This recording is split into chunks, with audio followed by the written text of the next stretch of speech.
اور 1,47,00,000 انسانوں کو کم گنا ہے۔ پارٹیوں کا جنازہ ان انتخابات میں سیاسی جنازہ نکلے گا۔ مجرمانہ کردار ادا کرتے ہوئے کراچی کے ساتھ غداری کی،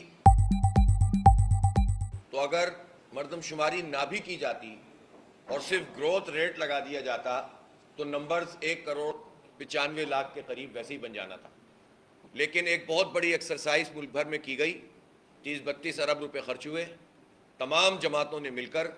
تمام حکومتی پارٹیوں نے مل کر ایک مرتبہ پھر قانونی طور پر کراچی کو محروم کر دیا اس کی نمائندگی سے، اس کے وسائل سے، اس کی ملازمتوں کے کوٹے سے اور انفراسٹرکچر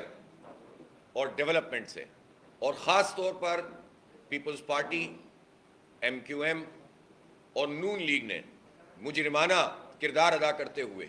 کراچی کے ساتھ غداری کی اور 1,47,00,000 انسانوں کو کم گنا ہے۔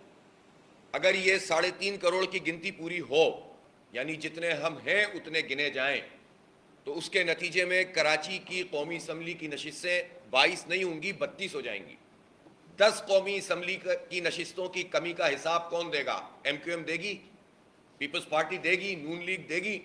یہ نہیں دیں گے تو لوگ ان سے حساب لیں گے، اور یہ کراچی کے غدار ہیں۔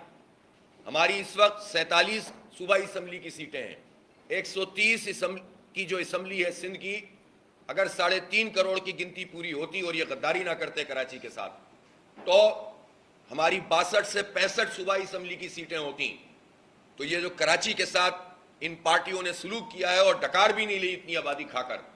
اور بیوقوف بنا رہے ہیں لوگوں کو، ان کو حساب دینا پڑے گا، اور کراچی کے عوام ان کو بتا دیں گے۔ یہ کتنے بھی دعوے کر لیں، ان پارٹیوں کا جنازہ ان انتخابات میں سیاسی جنازہ نکلے گا، اور ان کو پتہ چل جائے گا کہ عوام کی دشمنی کیا ہوتی ہے، اپنی مفادات کے لیے، اپنی گورنرشپ کے لیے، اپنی ایڈمنسٹریٹرشپ کے لیے، اپنی وزارتوں کے لیے قوموں کو بیچنا کتنا بڑا گناہ اور غداری ہوتی ہے، اس کا عام انتخابات میں ان سب لوگوں کو پتہ چل جائے گا۔